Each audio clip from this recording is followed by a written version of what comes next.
One tao kuan kumusta naman mo din haoy. I hope no nga okay ra mo dira ba kita mo sa akong now tao okay ako diri oy. Then pasensya na mo guys ha sa akong mga sound sa mga background diri kay gauwan diri sa amo ha mauna ako sa payag. Then na may mga silingan nga nagkanta-kanta nasad sa among pilapilan or sa among humayan nagtraktor. So saba diri gamay pero it's okay ra mahuman rat ani bahalag saba na sila bitaw.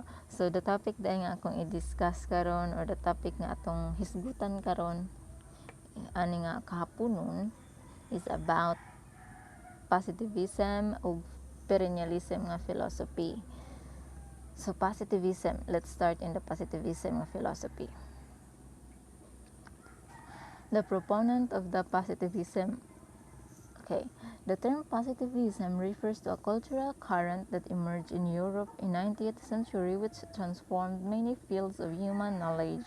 The main proponent of this philosophy was Auguste Comte. So Auguste Comte is the father of positivism, founder of sociology, first philosopher of science in the modern sense of the word. So si Auguste Comte is mo ni siya ang proponent sa positivism or the advocate ani nga philosophy. So sa iya nagikan or siya ang sinugdanan ani nga philosophy. So si Auguste Comte, the proponent of the positivism, and he suggested that theology and metaphysics are flawed. So dili ra ka nang sa tawag ani na may pagkukulang or something ana ba. Kaya according para ni Comte, the history of mankind develops in 3 stages. Dili ra kay dili ra theology ug metaphysics. So para niya flawed ang kadto nga tinan-awan. Para niya daw tulo ka stage which is theological, metaphysical ug positivist. Ug ato na siyang hisgutan unya. Karon, what is the concept of positivism? Unsa din yung positivism?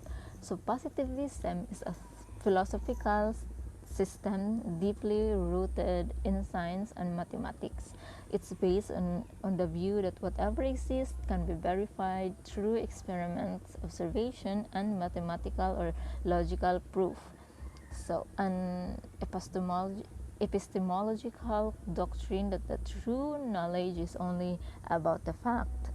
The fact or factual is an object that can be observed empirically with our senses. So kini ang positivism nga philosophy or ang mga positivist nga tao is nag-rely ra gyud ni siya sa scientific method.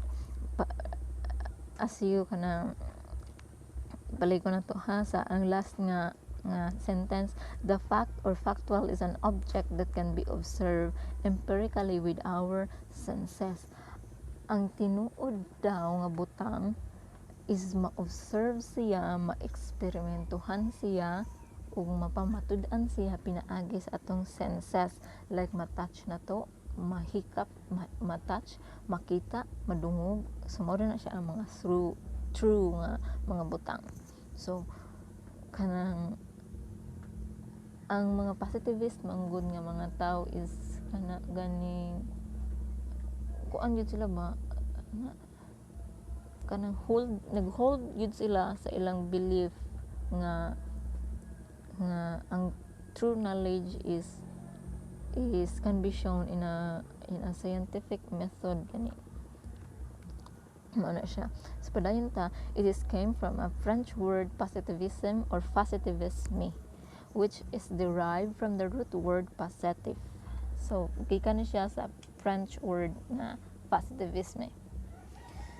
Positivism divides all statement in 3 categories. So para sa positivist nga tao, ang all statement daw is dili ra kay duha kundi tulo, di ba kanang okay, true, false, or meaningless. Meaningless gani means neither true or false. So as you observe kamo personally, as you observe ha sa nakita ninyo sa inyo karon nga level sa education, college naman mo na, kita di ay college naman ta. So gikan sa elementary, high school ug hangtod karon naa ba mo na experience nga appeal sa choices sa kanang mga exam quizzes like that, naa ba mo na experience nga naay choices nga meaningless. So di ba naa man siguro ako murag naka-experience ko abot kanos basta naay maybe lamang dili true or false, maybe dili meaningless. Ang term nga gamit is maybe, pero kanang kanang nakasugat na ba mo nga appeal sa category or appeal sa choices ang word na meaningless, di ba no? Kasagaran or gamay ra di ay gamay ra ang tao nga naggamit anak nga category or anak nga choices. So note, despite its name, positivism has nothing to do with positive thinking or optimism. Dili buot pasabot nga positivist na siya nga tao, nag-apply na siya sa positivism nga philosophy. Dili buot pasabot nga positive thinker na po na siya. It's just a coincidence ba that they have similar names. Nagkataon lamang sa Tagalog pa. Nagkataon lamang nga nagtagpo ang kanilang landas. Bitaw nagkataon ra nga pareha sila og word term nga gamit. Pero remember nga ang positivism nga term sa philosophy is nag-refer na siya sa knowledge, genuine knowledge, or kanang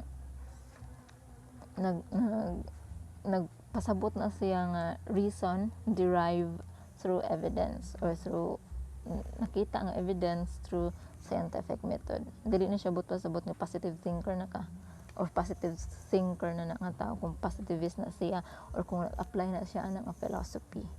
Okay? So next, mao na siya ang atong giingon katong ganina, the 3 stages.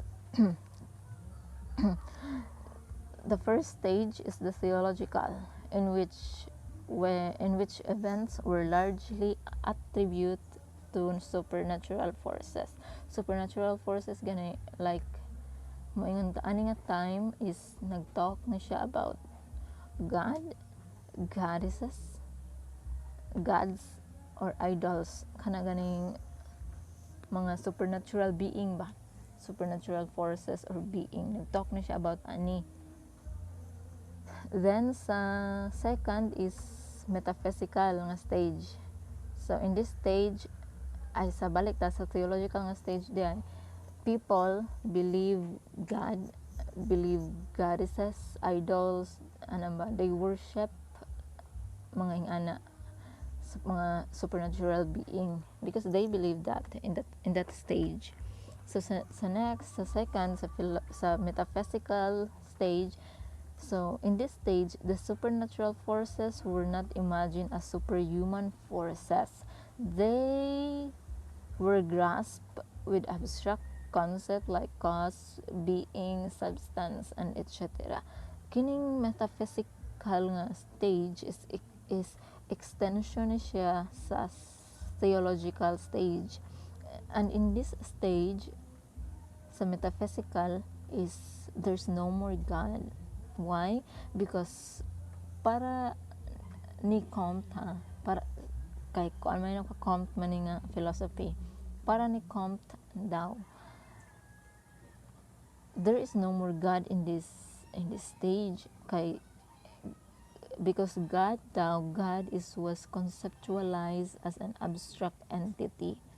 So diba nag-discuss man to nako ganina nga science or ang mga positivist nga tao is makaingon ra sila nga true na nga butang if mapamatud-an sa science. So kay ani nga butang or ani nga stage is kanang para ni Comte dili man siya makita, dili man siya mahikap. So kuan siya nga being gani na kanang kuan siya ba, lisod siya sabton nga being kanang giingon niya conceptualized as an abstract entity. Lisod siya sabton nga being or nilalang. Kada ganing that's not true. Kay lisod siya sabton something like that ba ang mao na siya para ni Comte. So number 3 ani kini sa positivist ni samot na ni. So sa positivist nga stage, so in which phenomena are explained by observation, hypothesis, and experimentation. Here Comte looks at positivism as the last stage of human development. So according to Comte, mao na daw ni siya ang last stage nung sa human development or human history. So para ni Comte, katawanan na si Comte ay para ni Comte, the mankind daw, the people reach the stage of maturity or reach kanang mature na daw ang knowledge ba, mature na, kumbaga may kaalaman na or na kasabot na nga na ba, kasabot na ang tao unsay sakto or unsay tinuod ug unsay dili. So ang tanan ani nga stage, ang positivist stage, ang tanan daw nga butang nga nag-exist sa kalibutan is mapamatud-an nga tinuod through sa man experiments, man siya hypothesis of observation. So kung kana nga butang dili siya mapamatud-an sa science, sa scientific method, it means false siya or meaningless. Nara na din ha, di ba? So kung kamoy pangutan-on kanang asa man bitaw mga kasagaran para nako ha, based sa akong observation or based sa akong research, pag-research na ko aning akong report, nasud sa akong utok ba ang mga positivist nga tao is kasagaran ang mga scientist. Kay di ba, they research, they experiment object or thing man nga kana ganing ganahan sila nga mapamatud-an, ganahan sila og evidence nga strong evidence ano ba, di ba? So kay wala ko nag-ingon nga kanang dili man tanan scientist, di ba? Dili mo to Ginoo kay na may uban mo tuo sila Ginoo. Pero na kasagaran sa mga scientist is dili mo tuo. So siguro para nako lang na amot lang ninyo kung unsa para ninyo unsa. Pero kita mismo kay personal nga evaluation. So of course kita kasabot man tanong labi na kanata sa Bible school, nata sa theology nga sa theological nga kanang institution. We know that the word God is not just a sort of word that can have easy definition. God is beyond our capacity or our comprehension or our kanang dili mafatom gani.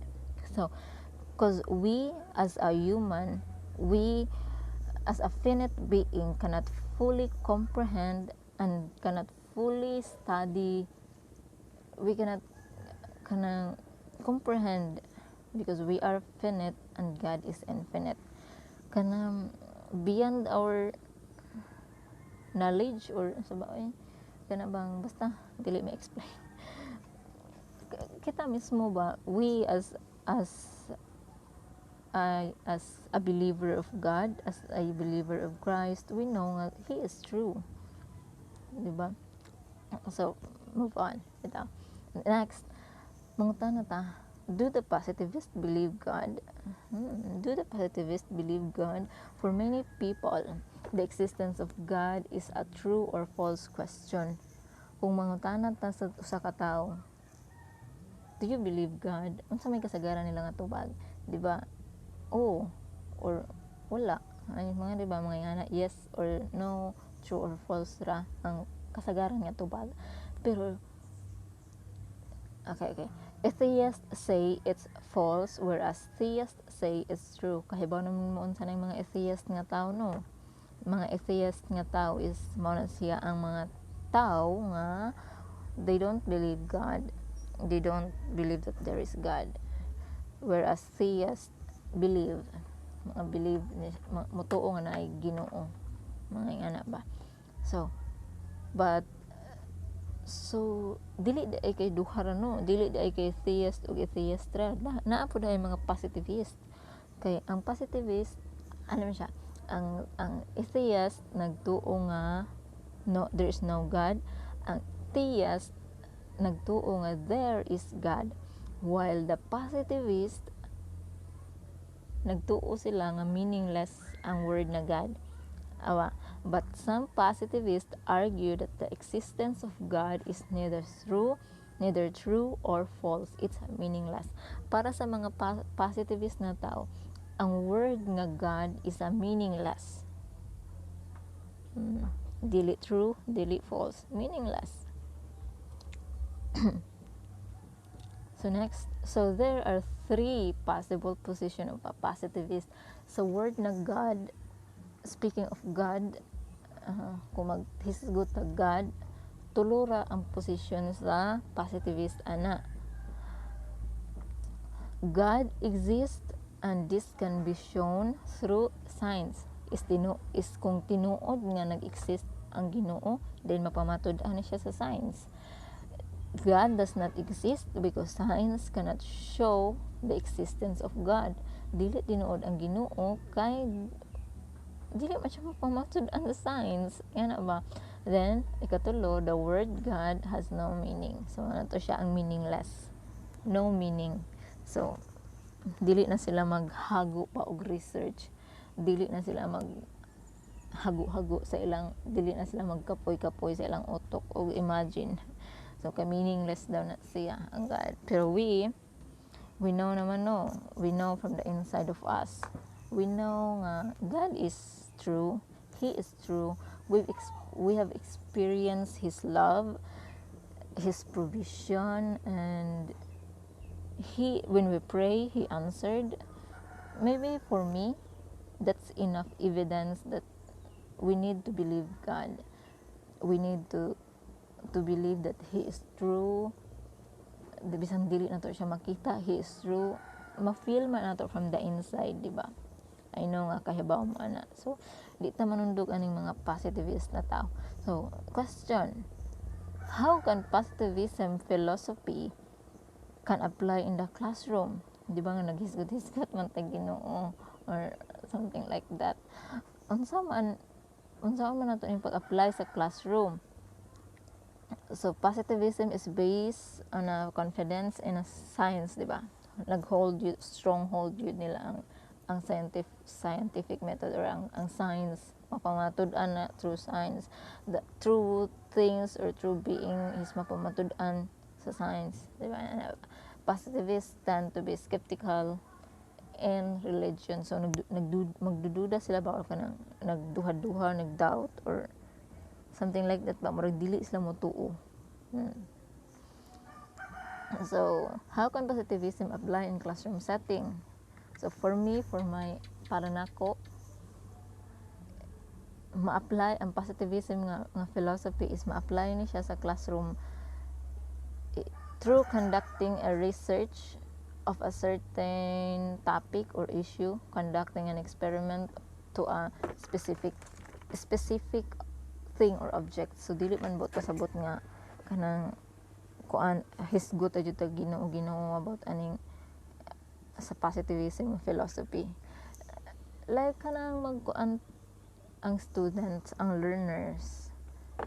Example, sa ato ang eskwelahan sa TCP, naaman ang subject nga research method. So I believe, for me, that is kuan philosophy, positivism philosophy.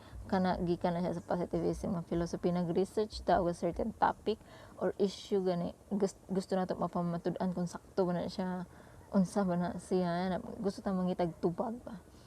So like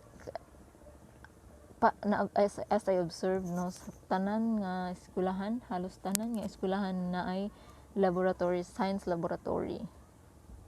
Siguro because of the positivism philosophy. Pero ano siya, kay tanan tanan magud tao or tanan tao is na curiosity or ganahan sila mag-explore or ganahan sila to see, they want to see the truth. Gani sa mo na mag-experiment, mag-research, pero dili man tanan according sa akong teacher sa una pag senior high nako, ngilngig to siya nga kuan ba, ngilngig to siya nga teacher kay nag-desire gid siya nga mahimong scientist. Pero sa iyang kuan gani hapit na siya mo take or mo eskwela ba ana nga time na encounter daw niya si Jesus. So para niya hindi daw lahat ng bagay may explanation. Kay ganahan man siya ato nga time at ang teacher nako ganahan siya to see the truth ba for everything. Pero mano to siya. So para daw niya hindi lahat ng bagay may explanation. So dili tanan butang mapamatud-an sa science. Science is not perfect. Na mga butang nga motuo ta sa science, na po mga butang nga di ta motuo. Dapat dili ta motuo. Sama siya mag-conduct og experiment or mag-conduct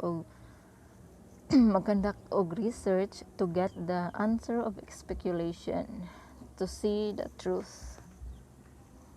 So mo to siya nag-end ang topic nga positivism. So ari na sa perennialism. So perennialism, the proponent of the perennialism are the first Robert Maynard Hutchins, who developed a great books program in 1963, ug si Mortimer Adler, who further developed this curriculum based on 100 great books of Western civilization. So muna silang duha ang main proponents of the perennialism. So next, what is the concept of perennialism? Unsa ining perennialism?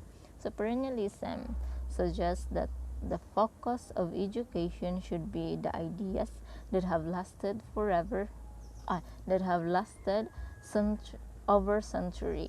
They believe that ideas are as relevant and meaningful today as when they were written. They recommended that students learn from reading and analyzing the works by history's finest thinker. So kining mga perennialist person is they love reading and analyzing some situation or some works. It holds perennialist person or people holds and teaches that the thing na kanang last forever, like butang siya of principle na ma-apply sa learners today and in the future. Nga na ba? So although perennialism may appear similar to essentialism, perennialism focuses first on personal development, while essentialism focuses first in essential skills. Essentialist curricula thus tend to be much more vocational and fact-based, and far less liberal and principle-based. Ang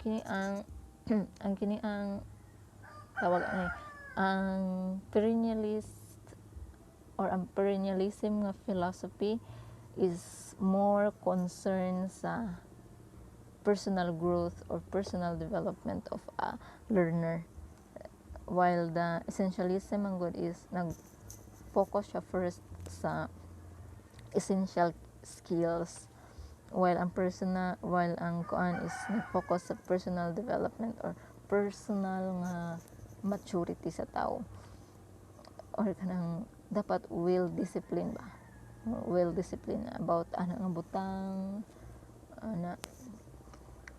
So ang perennialism na philosophy is a teacher-centered philosophy. Why? Because it emphasizes understanding man of a great work or art, literature, history, and other fields as time timeless pieces gani to create a stable shared culture. Kabantay mo kanang focus on curriculum, sample, classroom activity, role of a teacher, goals for student. Kanang wala gani dili lahi siya sa kanang constructivist or discovery approach nga pasagdan ang bata, ang learner nga mo learn og new things, pasagdan ang bata nga mo discover og new things gani. Pero sa kini nga sa perennialism is teacher centered siya, kuan teacher centered like traditional teaching ba, di ba? Ang traditional teaching man is kanang like sa una ang teacher ra ang mohatag og knowledge, ang teacher ra ang mo speak ang more, ang teacher ra ang more naay gibuhat ba. Ang student is just sitting ra, listening, ang teacher wa kahibaw nga natuog na yung bata. So karon gi-develop na nga kanang nga dapat ang school is balance teacher na role ang teacher, na pa role ang student, nga na ba dili ra puro teacher. Pero ang perennialism is teacher centered philosophy. Mao ni siya ang philosophy nga ang center is a teacher, or more ang teacher ang more nga naay gibuhat. Mao na siya. Kay kuan man sa manggod pod dapat, di ba, ang focus ani is kuan man self development. So dapat teacher gyud ang mo guide, ang mo tudlo nga dapat kanang kuan, dapat ang sa teacher gyud gikan ang knowledge sa bata, like teacher gani ang mo tudlo. Dapat kuan ka, dapat mo na tubuhaton, dapat ita mangaway, dapat mabuhat og maayo, yan ba sa teacher mo gud ang motudlo ana. Okay, next.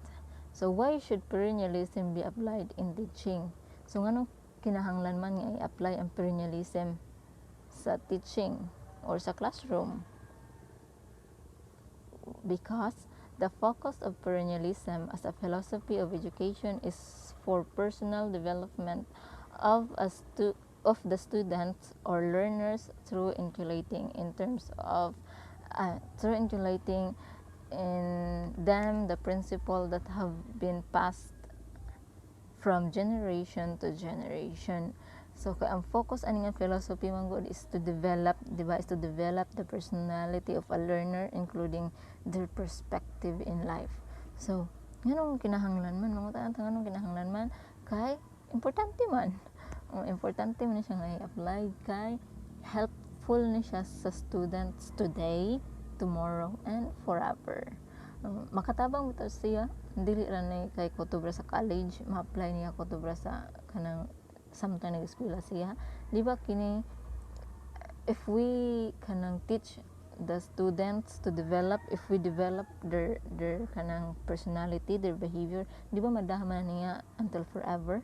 So mao na siya ang focus ani nga philosophy, or mao na siya ang reason nganong kinahanglan itudlo sa schools.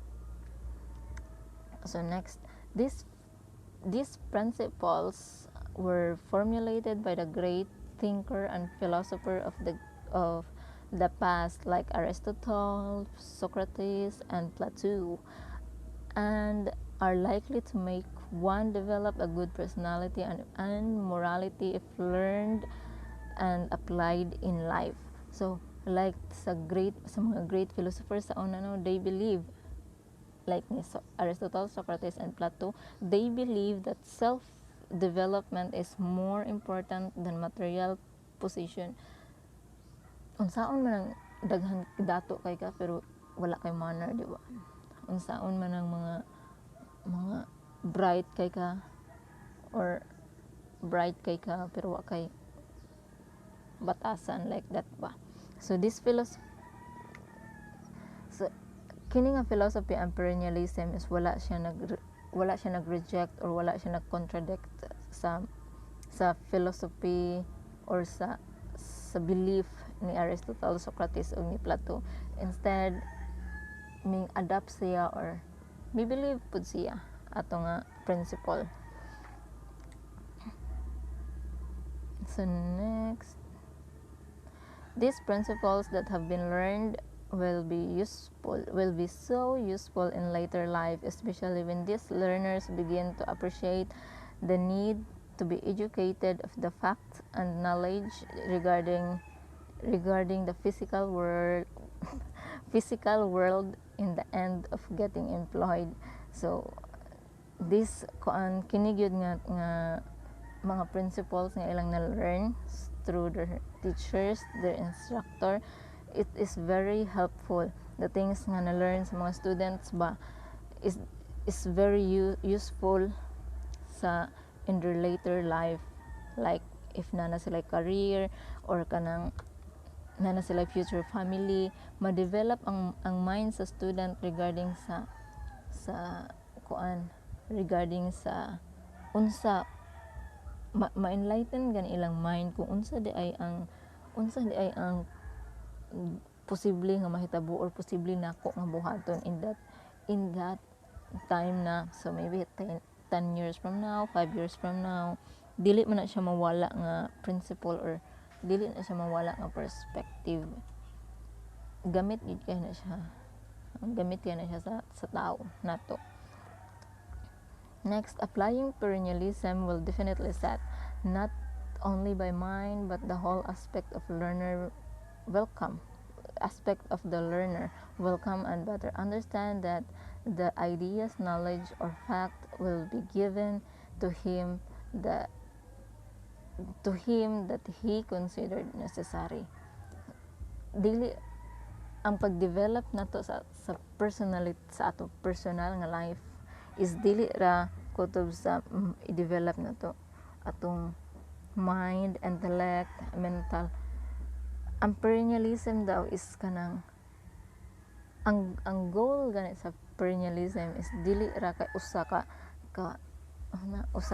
part sa imong life, kundi tibuok, like physical, emotional, mental, mga ana ba kanang tabangan through this philosophy we will learn how to develop our whole being or kanang our life, how to develop our character, our personality to become kanang good nga citizens sa atong society, sa atong environment. So mo na siya. So kanang mga tanata kanang asa man nga sitwasyon or subject nakita nato ang perennialism nag-apply. So if you remember or if naamo ani nga subject para nako ang GMRC elementary GMRC or good moral and right conduct nga subject. Then sa high school is ESP, edukasyon sa pagpapakatao, and then in senior high is personal development, ug in college gihapon kay personal development gihapon. So I believe na kana nga mga subject is kanang gitudlo nato, ug kana nga subject is in line na siya sa perennialism nga philosophy or principle, like that.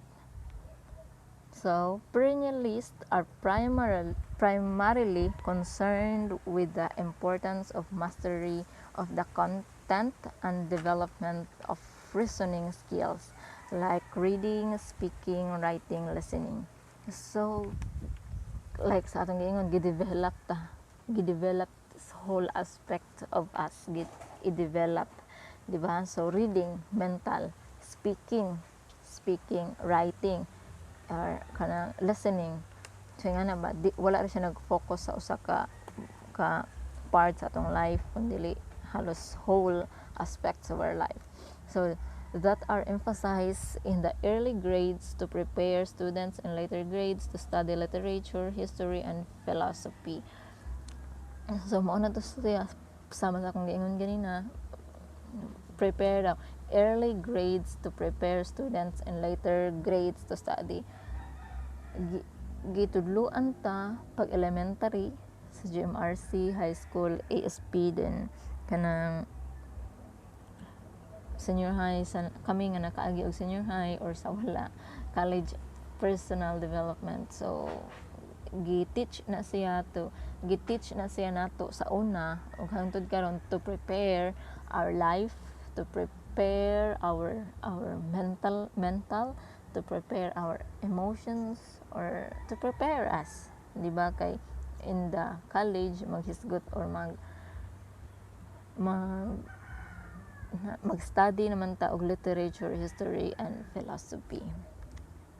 So why teaches through perennialism? Nganong kinahanglan magtudlo gamit ang perennialism? Because it's to develop to a learner a sound personality. So balik ko na to para mahimo ang to make us nganong kinahanglan nga na ang perennialism, ang principles of perennialism, to help us, to help the learners to become a good person in the society or in the community, to develop to a learner's rational and moral power. Kana bang dili salot sa lipunan nga tao ba, tudluan ta nga mahimo tang good citizen, tudluan ta nga mahimo tang good example or good model sa katilingban, dili bad influence. So how to teach through perennialism? How to teach this for a future teacher, for a future pastors kita, kamo dihay pastor nya kami teacher. So teachers should allow learners to learn through reading great books. So importante like nga tudluan nato or i-encourage nato ang atong mga students or sa mga pastor, ang mga membro ninyo pagbasa sa mga books, great books nga kana mga books nga napoy ma-learn, dili kay kana mga novels. Mga pastor tudluan ang mga members sa pagbasa sa great book yun, which is Bible. So teachers should focus on the importance of reading. Sabotable to. Teachers act as a director and coach of intellect. So dapat mo supervise gid no, or dapat naagay authority ang teacher, kanang tudluan gid nato sila ba, dili nato sila pasagdan. Future teacher o future pastor, dili nato sila pasagdan gani. Dapat we need to help us, we need to help them na makasabot pud sila sa ilang gibasa, or i-encourage nato sila nga mobasa og sabto nang ilang gibasa. So teachers deliver clear lectures, teacher coaches critical thinking. So kung ganina sa atong gihisgutan nga first topic is positivism, is dili siya about positivism is dili nagpasabot nga positive thinker ka. So anong perennialism, dapat mahimo kang positive thinker. Kay nga naman magbasa gud ka o i-develop gud mo imong reading skills, imong listening skills, imong writing or speaking skills. Dapat you need to have a critical thinking. Ani nga philosophy, this philosophy teaches us, or kanang nagtudlo says nga dapat we need to have a critical thinking. We need to kanang understand what we read, what we kanang mga situation or mga butang like that. So maura to siya. Thank you and God bless.